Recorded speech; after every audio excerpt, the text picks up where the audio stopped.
আসসালামু আলাইকুম আরহামতুল্লাহ।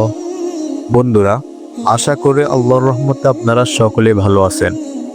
সাথে আছি আমি নূর, আর আপনারা দেখছেন আপনাদের চ্যানেল খুশবু জান্নাত।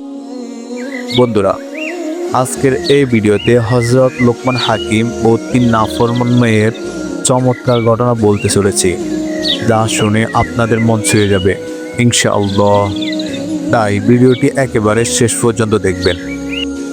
হযরত লোকমান হাকিম রহমতুল্লাহ আলাইহি ছিলেন পূর্ববর্তী জামানায় আল্লাহর বড় একজন নৈকট্যশীল বান্দা, কিন্তু তিনি ছিলেন একজন গোলাম। যখন ওনার মালিক ওনাকে বিক্রি করার জন্য বাজারে নিয়ে গেলেন, তখন অনেকে তাকে খরিদ করতে চেয়েছিল। যখনই কোনো খরিদ্দার লোকমান হাকিম রহমতুল্লাহ আলাইহিকে কিনতে চাইতেন, তখনই তিনি তাকে উদ্দেশ্য করে বলতেন, আমাকে কোন উদ্দেশ্যে খরিদ করতে চাইছেন। তখন সে খরিদ্দার তাকে কোনো না কোনো উদ্দেশ্যের কথা বলতো। যখন লোকমান হাকিম সেই লোকের কারণ শুনত, তখনই তিনি তাকে বলতেন, আল্লাহর রাস্তে আমাকে খরিদ না করলে ভালো হবে, কারণ আমি আপনার কোনো কাজে আসব না। এই কথা শুনে খরিদ্দার তাকে না কিনে অন্য কাউকে কিনে চলে যেত। এভাবে চলে গেল অনেক দিন।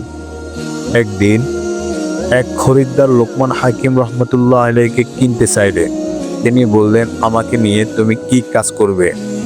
তখন সেই লোকটি লোকমান হাকিম রহমতুল্লাহ আলাইহিকে বললেন, তোমাকে দিয়ে আমার বাড়ির চৌকিদারের কাজ করাবো। এই কথা শুনে লোকমান হাকিম রহমতুল্লাহ আলাইহি চুপ হয়ে গেলেন এবং বললেন ওনাকে কিনে নিয়ে যেতে। যে লোকটি লোকমান হাকিম রহমতুল্লাহ আলাইহিকে খরিদ করে তার বাড়িতে নিয়ে গিয়েছিলেন, তার 3 জন কন্যা সন্তান ছিল, যারা তাদের বাবার দৃষ্টির অন্তরালে নানা ধরনের পাপ কাজের সাথে জড়িত। বাবা তাদের উপর সমস্ত ধরনের শাসন করা সত্ত্বেও যখন তার কন্যা সন্তানরা সঠিক পথে ফিরে আসছে না, তখন তাদেরকে একটি ঘরের মধ্যে আবদ্ধ করে রাখলেন এবং সেই ঘরের বাহিরে পাহারাদার হিসেবে লোকমান হাকিম রহমতুল্লাহ আলাইহিকে নিযুক্ত করলেন।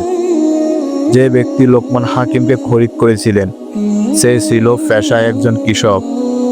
যখন কন্যাদের বাবা কৃষিকাজ করার জন্য চলে যেত, তখন তারা ঘর থেকে বের হয়ে নানা ধরনের পাপ কাজের সাথে লিপ্ত হতো। অন্য দিনের মতোই যখন তাদের বাবা কৃষিকাজের জন্য চলে গেলেন, তখন লোকমান হাকিম রহমতুল্লাহ আলাইহি মালিকের দেওয়ার নির্দেশ অনুযায়ী তার কন্যাদের ঘরের সামনে বসে গেলেন। বাবা চলে যাওয়ার পর কন্যারা ঘর থেকে বের হওয়ার জন্য নানা ধরনের দৌড়ঝাঁপ শুরু করলেন। তারা লোকমান হাকিম রহমতুল্লাহ আলাইহিকে বারবার দরজা খুলতে হুকুম দিতে লাগলেন, কিন্তু লোকমান হাকিম রহমতুল্লাহ আলাইহি তাদের কথায় কর্ণপাত না করে এক মনে আল্লাহ তাআলা জিকির করতে লাগলেন। যখন কন্যারা কিছুতেই কিছু করতে পারছিল না, তখন তারা লোকমান হাকিমকে উদ্দেশ্য করে পাথর মারতে লাগলো। পাথরের আঘাতে হযরত লোকমান হাকিম রহমতুল্লাহ আলাইহির দেহ জখম হতে লাগলো, কিন্তু এত কিছুর পরও তিনি তার কাজে অটল ছিলেন। সন্ধ্যাবেলায় কাজ শেষ করে তাদের পিতা বাড়িতে ফিরে আসলো। তখন লোকমান হাকিম রহমতুল্লাহ আলাইহি পিতার কাছে তার কন্যাদের সম্পর্কে কিছুই বললেন না। যখন মেয়েদের বাবা তার সন্তানদের সম্পর্কে জিজ্ঞাসা করলো, তারা সবাই ঠিক আছে তো? তখন তিনি জবাবে বললেন, আল্লাহর রহমতে তারা সকলে সহি সালামতে আছেন। তারপর দিন যখন মেয়েদের বাবা কর্মস্থলে চলে গেলেন, পূর্ব দিনের মতোই তারা বাহিরে যাওয়ার জন্য দৌড়ঝাঁপ শুরু করলো এবং লোকমান হাকিমকে পাথর মারতে লাগলো, কিন্তু সেই দিনও তিনি তার কর্মে অবিচল ছিলেন। এভাবে যখন কয়েকদিন কেটে গেল, তখন তাদের মাঝে সবার ছোট যে ছিল, সে অন্যদের উদ্দেশ্য করে বলতে লাগলো, এই লোকটা কতই না ভালো, আমরা তাকে কত কষ্ট দিয়েছি, আঘাতের পর আঘাত করছি, কিন্তু কিছুতেই সে তার জায়গা থেকে সরছে না, সব কিছু মুখ বুজে সহ্য করে নিচ্ছে। এমনকি আমাদের কর্মকাণ্ড সম্পর্কে আমাদের বাবাকেও কিছু বলছে না। অন্যদিকে আমরা কতই না খারাপ। যদি লোকটি এত ভালো হতে পারে, তাহলে আমি কেন হতে পারবো না? আমি আজই আল্লাহর দরবারে তওবা করব এবং সকল পাপের জন্য আল্লাহর নিকট ক্ষমা প্রার্থনা করব। যখন মেজ বোন তার ছোট বোনের এই কথা শুনল, তখন সে মনে মনে বলতে লাগলো, আমার ছোট বোন আমার চেয়ে কত না ভালো। সে নিজের পাপের জন্য আল্লাহর দরবারে তওবা ইস্তেগফার করছে, আর অন্যদিকে আমি এখনো পাপ কাজের কথা চিন্তা ভাবনা করে যাচ্ছি। ধিক্কার জানাই এই শরীর এবং অন্তরে। আমার ছোট বোন যদি পাপ কাজের জন্য ইস্তেগফার করতে পারে, তাহলে আমি কেন পারবো না? এ কথা বলে সেও তার পাপ কাজের জন্য আল্লাহর দরবারে অনুতপ্ত হয়ে তওবা ইস্তেগফার করতে শুরু করলো।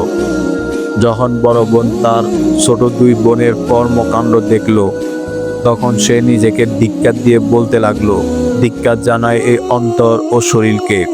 আমার ছোট দুই বোন কতই না সুন্দর করে পাপ কাজ ছেড়ে আল্লাহর পথে ফিরে এসেছে। যদি তারা এমন করতে পারে, তাহলে আমি কেন পারবো না?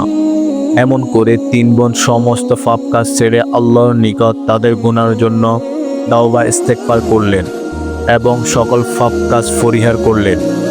যখন এই খবর এলাকার সকল দুশ্চরিত্রা মহিলাদের কাছে পৌঁছালো, তখন তারা মনে মনে বলতে লাগলো, সে তিন বোন যারা এই সমাজের সবচেয়ে বড় গুনাহগারিনী ছিলেন, তারা যদি ক্ষমা চাইতে পারে আর আল্লাহ তাআলা যদি ক্ষমা করে দিতে পারে, তাহলে আমাদের কেন পারবেন না?